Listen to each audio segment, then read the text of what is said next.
is the Call for Help show. I'm your host, attorney Paul Rebein. Also joining me here in the studio are Robin Lockett and Pastor Brenda Fruster. How are you guys doing today? Doing great, doing great. Doing great, thank you. Well, we're back from our holidays. We are broadcasting live on Facebook. Looking forward to hearing from some of our Facebook friends out there. Please comment if you're listening, and we are recorded on Saturdays. They do a recording of us on WTMP. They've had a little bit of issue lately where we've been like a week behind.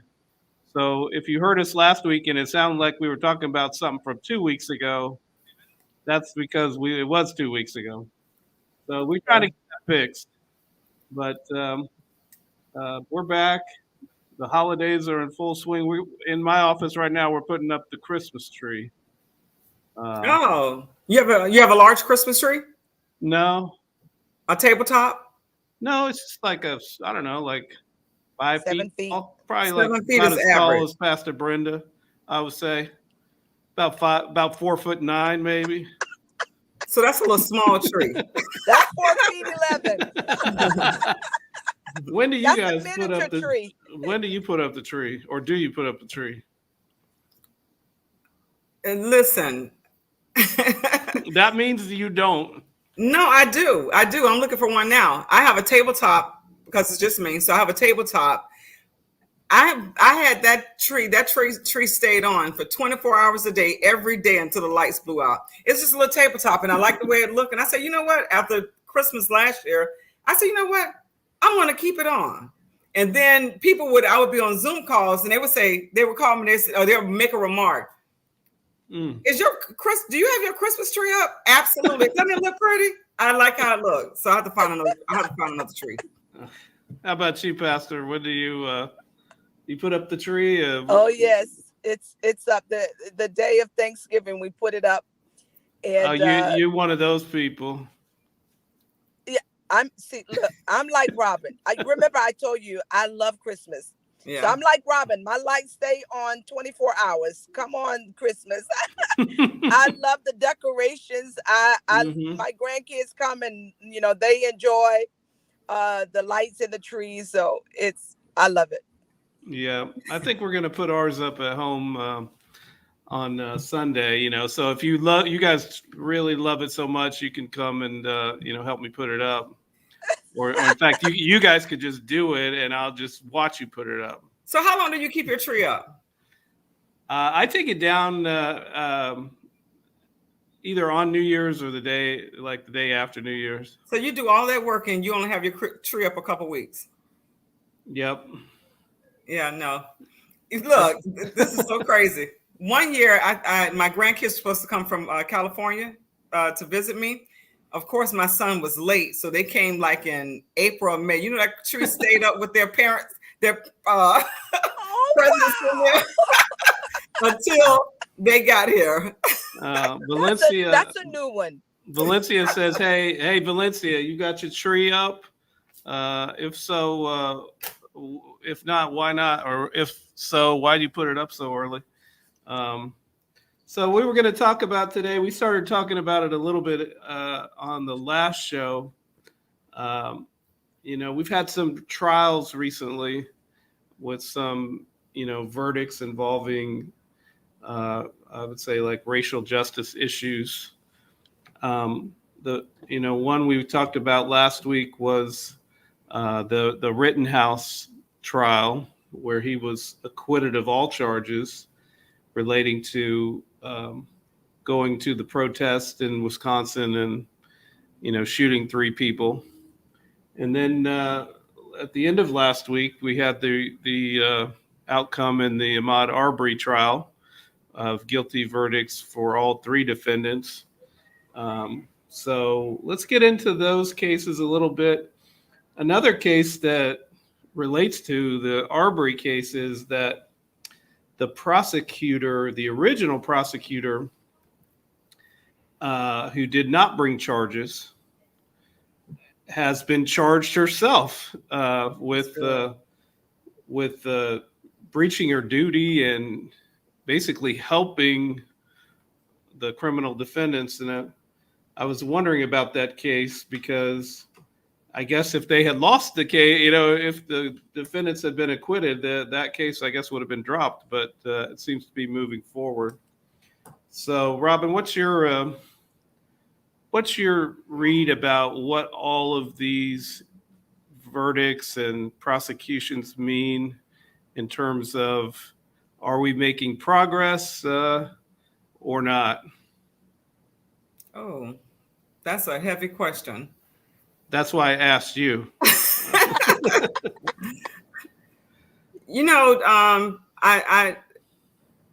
think throughout time, right, everyone has had created a way to hurt or to keep back or to offend and I can speak in regards to the Black community because that's what I'm seeing. I think in regards to Rittenhouse, I think that we watched a systematic process go, right? When and it's visual, looking from the outside in. So on the outside in, I'm looking at how it was orchestrated for this young man to walk, right, and not be charged. Well, he was charged. I mean, not be convicted. To not be convicted. Thank you, Paul. You're well. I do my best as the lawyer on the show to make sure we're being precise. Yeah, for him not to be convicted. What are you saying? What was this systematic process you're talking about? I think that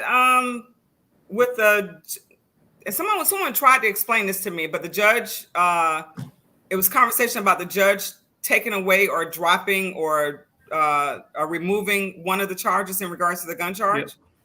Yeah, I think it was dismissed during the trial. They filed a motion. I don't know if they filed a motion or that it was just dropped, but it was dismissed during the trial. So the jury did not have a charge of him carrying the gun or possessing the gun illegally, even though he was underage and could not buy it himself.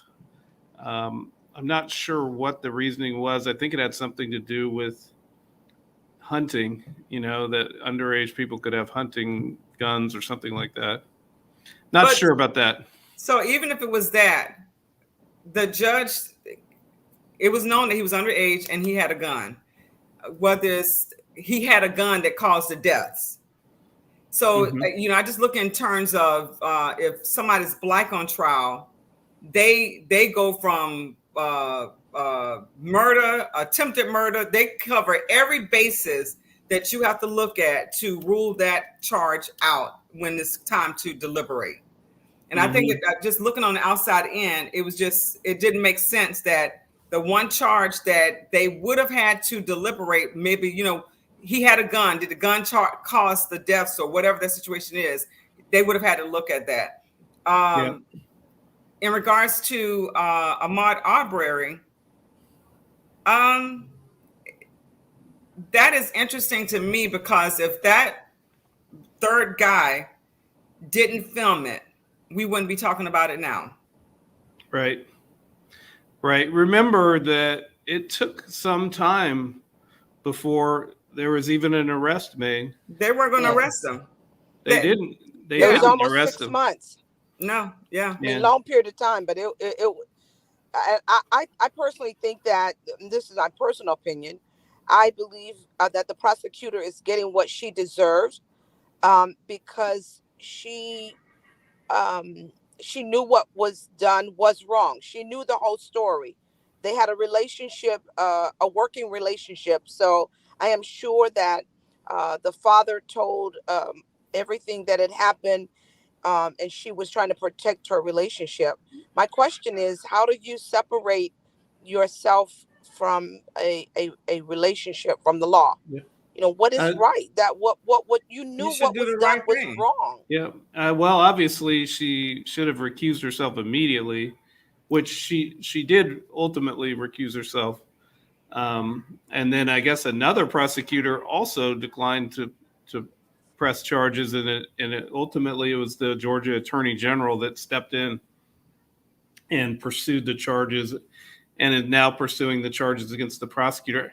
I've never never heard of a prosecutor being charged for not pursuing charges against someone. So well, she gave definitely, him advice too, right? And this is hearsay, that he needed to do certain things in order to, because they were going to make this case go away, in essence, right? And the things that he needed to do in order to accommodate that effort. well, I don't know about that, but whatever that advice was, it wasn't. It didn't ultimately prevail. I got to say that the guy who filmed it, his lawyer, committed some major malpractice, because nothing was happening, and they released that video to the news, and everything went crazy. Like, he should have not sat down and shut up. So exactly, and that's the crazy thing. He had an attorney, and with that attorney, he posted Fox. I think it was Fox News or something. Posted the video because they thought they were home free. Yeah. Didn't recognize it was a cover up. Thank God for video. I think that's huge in these cases, where cases in the past, if there had been no video, maybe nothing would have happened. But the videos, speaks the truth. It shows what happened. So the George Floyd. Yep. Wouldn't have known. It would have been our word against his word, his no word against that cop's word, had it not been video. I'm a firm believer in body cams, cameras in police cars. Now there are cameras everywhere. You're gonna get caught on camera, and everybody's carrying a cell phone. So, are we seeing progress in people's minds, in the way they think about things, or just people just getting caught on video, and that's the reason we're seeing some convictions, such as in the Arbery case, and prosecutions? Oh, no. Wait a minute. Say that again. I said, are we making progress, or is it just that we have video now and you can't get away with it as easily as you used to be able to get away with it? So you answered your own question on that one. It's video. It was a question. But it was a question. I think it's a little of both. I think the video brings it to life to everybody, and you can make your own. You can see for yourself what happened, and so someone who maybe would have believed a police officer who killed somebody without justification won't if they actually see what happened. So I think it's both. I think. So why couldn't it be just? So why couldn't it be? And this is so important, community. When they speak of jury of your peers, or being available for jury duty, not that you'll because they're Black get somebody or let somebody go free, but there's an understanding that of that dynamic of what's going on, right? Now that's a good topic, because if you'll recall, in the Arbery case, I believe it was, they excluded all but one of the African-American jurors. Yeah. And I think the judge even said that it appears that this was discriminatory, but that basically it couldn't be proven to be discriminatory. And so I think that's a huge issue. The way that juries are selected, the way that people are called into jury duty. Do you guys know what the qualification is, or what you have to be in Florida to serve on a jury? I just thought a registered voter. Not a registered voter. It's driver's license. I think it's an interview. You have to they ask you certain questions, and based on your questions, based on your occupation, based on your answers, that's how my experience has been. I think the pool is not registered voters. I don't think you have to be a registered voter to sit on a jury, but I think it's driver's license. They pull it from. I don't know if that means if you don't have a driver's license, if you would never be called, or if you would just have to do something extra. But then you can't be a felon. So if you have a felony. So that's why I thought it was registered voters, because you can't be a registered voter if you have a felony. But then in civil cases, in criminal and civil cases, it's not legal to exclude somebody based on their race. There was a Supreme Court case called Batson versus Kentucky that said that because they used to, but now you just have to show a non-race based reason. And lawyers can come up with a reason for anything. Well, not y'all, because Paul, you're not like that. But that profession is slicksters, yes. So I've challenged in some of our cases where somebody tried to remove African Americans, and we said no, they're removing all the African Americans from the jury pool, and they would say no, we're not removing them because they're African American, we're removing them because, like, if it was a car accident case, because they had a car accident recently and we think that might impact their ability to be fair. And to be honest, and this is because I'm African American, I'm Black, but to be honest, I think we're some of the fairest people. We really are. I think that when we're in a situation, and you have that percentage that's not right, but I think that in regards to being prejudiced or something of that nature, I think when it boils down to it, we're some of the fairest people. Yeah, because we're really not a prejudiced community. We are a community for justice. Yeah. Would you treat me right? The other day, my brother took my mom to get her booster shot, and they had to stop at a store. So he goes in the store, and he's like third in line. But there was, in this order, a Black lady. The second was a white gentleman, and then was my brother. So the clerk comes up, and she overlooks the Black woman and waits on the white man. And my brother said, hold up, wait a minute. You didn't ask this lady. She was next in line. And neither did he say she was next in line. So he called for the management, and the management, apologized to the lady and actually complimented her with her meal. And the white dude threw up his F finger to, my brother, like, F you, man. But right is right. Literally, all my brother was asking for was justice. He wasn't prejudiced. I believe that if it was a white lady in line and then a Black man, my brother would have taken that same stand. Right. It's not about Black and white really in our community. It's about what's justice. What is justice? What does justice mean to you, to us in our African American community? So we're not prejudiced. If we are, it's a small bit. However, do us right. Do right by us. Yeah. Yep. Well, I think if they change some of the jury rules,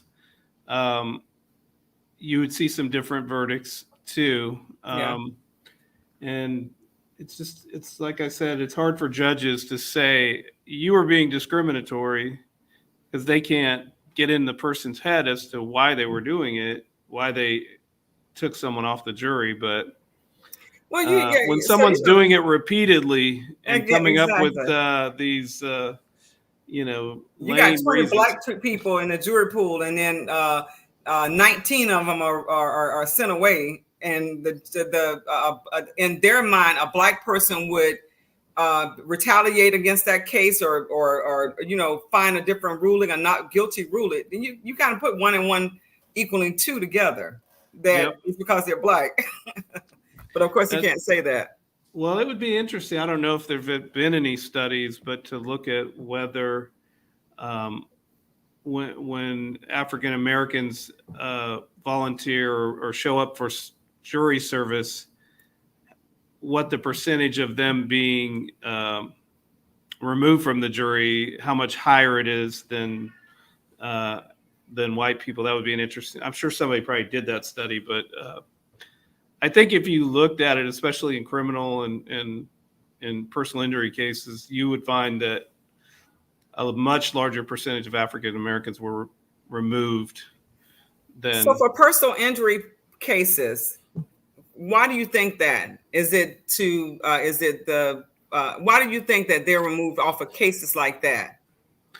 I believe that the insurance companies or whatever, or their attorneys, or they have a perception or a belief that they would award more money to people than a white person. I think that's. I mean, we'd have to ask some of them, but that's what my impression would be, why they would be doing it. And they don't know. Unfortunately, in the Black community, they'd be like, "Child, no, that was only worth $50,000, and they trying to get $100,000. Child, you don't need that much money." See, that's justice. If it's my client, they do. I mean, they just do. They are. They do need. They do what? They need that. They need more money. Oh, absolutely. Absolutely. Have you guys ever sat on a jury? Mm-mm. Yes. Never. And I'm a voter. I've had my license since I think I was 21. Never been called. That's the funny thing. And you have the same people that's being called, but never been called. I'm a voter also, never been called. I've been on a jury one time. I didn't think they were going to pick me because normally they don't pick lawyers. They did? They picked me. Oh, wow. I said, "Oh, I'm gonna let this guy off. I'm gonna make them prove beyond a reasonable doubt that he did it." But unfortunately, the guy had no defense. It was like, well, I was like, "What are we even doing here?" They got him on camera doing it. They have all these witnesses saying he did it. I guess the prosecution just wouldn't cut him a deal, and so they had to go to trial. It was over in like 15 minutes. Oh, wow. So I know we were talking a little earlier in regards to the Michigan shooter. Yes. His parents being charged. Yes. With that. That's interesting. I thought that was very interesting. We're talking about the high school student in Michigan this week. Horrible tragedy. Brought a firearm into school. I think he was 15 years old and killed, I don't know if it's 4 or 5 students. But now his parents are being charged as well because I guess they gave him the gun. We're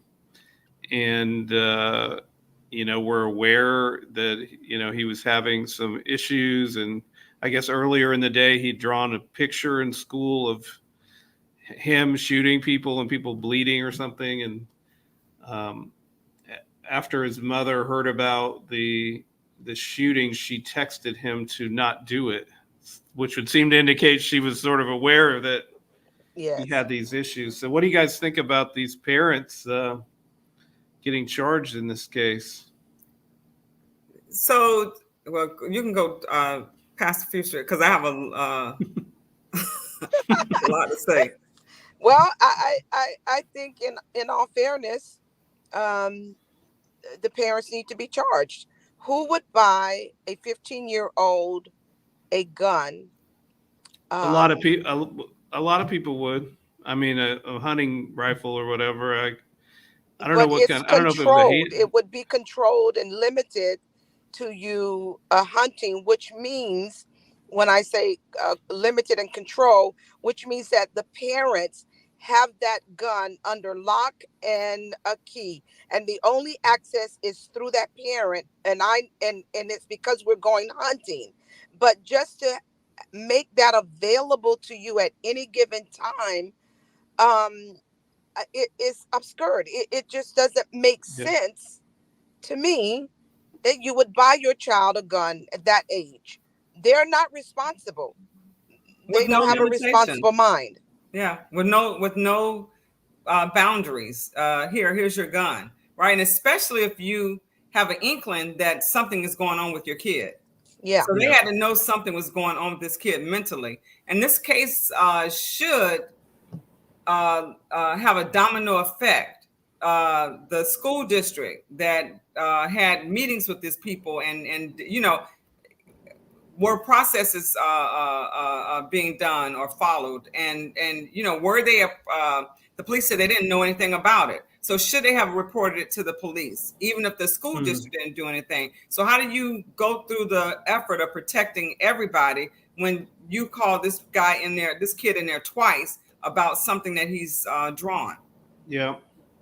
Well, it's kind of a fine line, though. Do you want the police being called for some kid drawing a picture, or do you want to just let the parents handle it? But I guess when it's a picture of them killing somebody or shooting somebody, it's probably best to let the police know. Not that drawing that picture is a crime, but just so that people are aware that this kid is having these thoughts. But so you said something key, Paul. You said it's a fine line. So we need to get rid of that fine line, right? Because reporting too much, especially something like this, right? Reporting too much. A cop, one of the chiefs said, we would rather have too much information and it turned out to be nothing than not have the information when it turned out to be something like this, something. Yeah, I mean, I think there should be a line that, you can't have police policing students for what they draw, unless it's a specific threat to someone. In fact, I had a case a long time ago where I represented a high school student. It was after Columbine, and she drew a painting. She was in art class. She was an artist, and she made a painting that had the words in it, "I'll kill you all." And she was expelled from school for that painting, and we sued the school, and they had to put her back in school, saying that this wasn't a threat. This was just a painting with her. Just painting. Yes. So it is, to me, it is, there's a line there, but. So you may not leave that. So with that person, with anybody, right? Because things are different than they were when I was in high school, right? Processes are different. So maybe there should be a process that it may not be the police, but now they have the ability to talk to someone. To find out if there's an issue, or at least a conversation has to happen in order to find out if there's an issue. Because kids, and then you go to his Facebook page and you find all this mess. So there are red flags in this kid's safe space or his preview, that would have possibly helped the situation. I think like the Ahmaud case, the parents took this into their own hands. They made a citizen arrest and kill, instead of, if your child is being harassed, bullied at school, and you take it to the teacher, you take it to the principal, and nothing is done, then let's now take it to the police and bring all that are involved, all the parents, all the children that are involved, before you buy your 15-year-old a gun, because you just licensed him. You just deputized him to say, anybody come against you, shoot to kill. That just, I don't, but let me just say this as I pitch it over.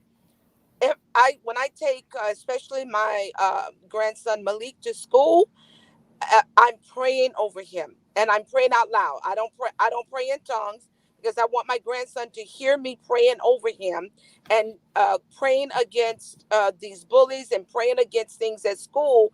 And one time I was called to school because his mom couldn't make it, and it was because of something he said to someone that bullied him. So I said to the principal, okay, hold up. Now I will chastise Malik, but what did you do with the other student? Right. Did you chastise him? Did you call his parents? Because he was the one, the other person was the one who initiated this. So don't call me, because my son responded back without letting me know that you took care of that other child with his parents. Don't mess with Pastor Brenda's grandson. Look, amen. She's going to get heated. But in regards to protection of the kids, we said this earlier. So now that we're in different times, right? put metal detectors around the door so when kids walk in, at least the kids are safe while they're inside.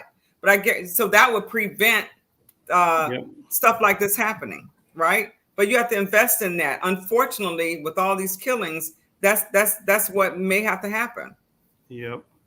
Unfortunately, our time is coming to an end here on the Call for Help show. So 30 minutes go quick. It does. It does. So I want to wish everybody happy holidays. Get us your Christmas wish list. See what we can do. And we'll see you next time on the Call for Help show. Wait a minute. Bye.